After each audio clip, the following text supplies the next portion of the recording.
देखो प्रश्न नंबर 1, प्रश्नावली 3.2 का प्रश्न नंबर 1 है। मान लीजिए कि ए मैट्रिक्स दिया हुआ है, बी मैट्रिक्स है और ये सी मैट्रिक्स है। तो निम्नलिखित मान ज्ञात कीजिए। फर्स्ट में ए प्लस बी ज्ञात करना है, सेकंड में ए माइनस बी ज्ञात करना है, थर्ड में 3a माइनस सी ज्ञात करना है, फोर्थ में ए बी, फिफ्थ में बी ए। अब solution, first A plus B यानी ए मैट्रिक्स लिख दिया मैंने, प्लस का चिन्ह लगा करके बी मैट्रिक्स लिख दिया। अब इनके संगत अवयवों को हम जोड़ेंगे, संगत अवयवों को हम चिन्ह सहित जोड़ेंगे।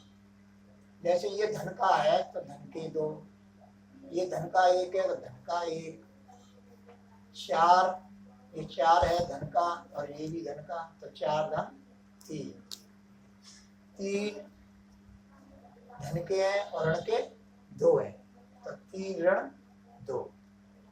ये धन के हैं और ये भी धन के हैं, तो 2 धन 5। अब 2 और 1 कितने हो गए? 3, 4 धन 3 यानी 7, 3 में से 2 गए तो 1 और 2 में 5 जोड़ेंगे तो हो गए धन के 7, धन के 7।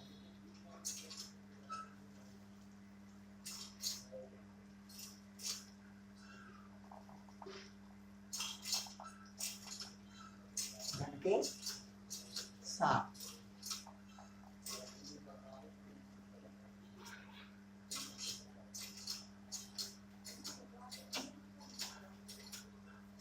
लिखिए और इसी तरह कर दी। हाँ तो सॉल्व करो। अब सेकंड नंबर है ए माइनस बी, ये ए मैट्रिक्स है माइनस बी मैट्रिक्स है। अब ये ए मैट्रिक्स को हमें यूं का त्यों डाल दिया, माइनस का इसमें गुणा कर देंगे। सभी एलिमेंटों में गुणा करते हैं मैट्रिक्स में, सभी अवयवों में गुणा करते हैं, कोई संख्या हो या चिन्ह हो, सभी अवयवों में गुणा करते हैं। तो प्लस हो गया यहाँ पर, माइनस का इसमें गुणा कर देंगे तो -1 -3 2 ऋण 5 बराबर। अब वो प्लस जैसे स्थिति बन गई तो 2 ऋण 1, 2 ऋण 1, 4 ऋण 3, 3 धन 2, 3 धन 2, 2 ऋण 5 और 2 में से 2 तो 1, 4 में 3 गए तो 1, 3 और 2 5, ऋण के 5 है और ये धन के 3 है तो ऋण के बचे 3 आंसर।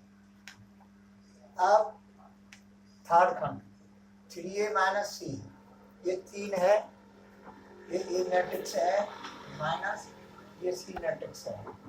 अब 3 का गुणा प्रत्येक एलिमेंट में करेंगे तो 3 गुणी 6, 3 तिया 9, 3 चौक 12, 3 गुणी 6।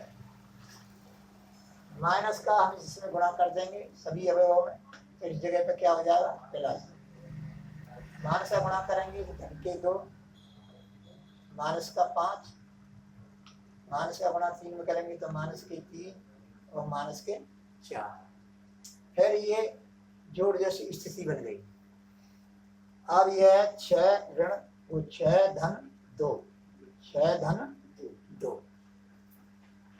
12 ऋण 5, 9 ऋण 3, 6 ऋण 4। अब इनको हल कर लेंगे। 6 और 2 कितने हो गए 8, 12 में से 5 गए 7, 9 में 3 गए 6, 6 में 4 गए 2। अब तुम्हारा फोर्थ खंड है ए बी, ये ए है और ये बी है। अब पहली पंक्ति का पहले स्तंभ में क्रमानुसार गुणा करेंगे तो 2 का गुणा 1 में करेंगे तो 2 आ गया, 4 का गुणा ऋण 2 में करेंगे तो माइनस के हुए 8।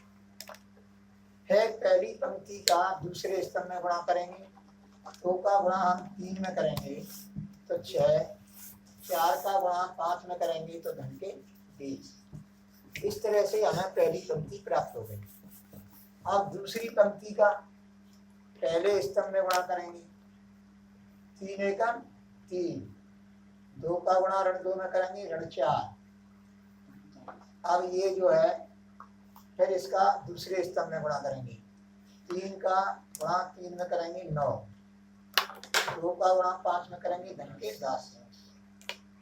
फिर ऋण के 8 में से धन के 2 गए तो माइनस के 6, 20 और 6 कितने हो गए 26।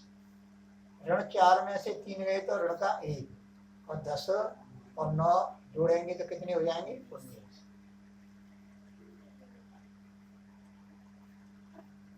अब ये खंड होगा।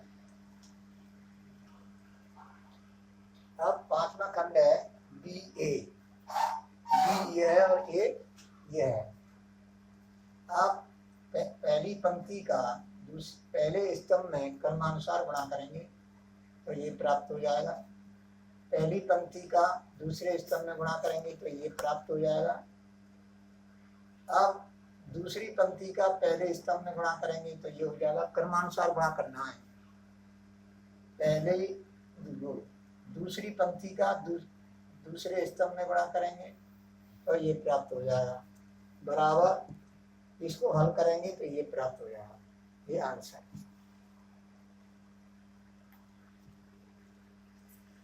अब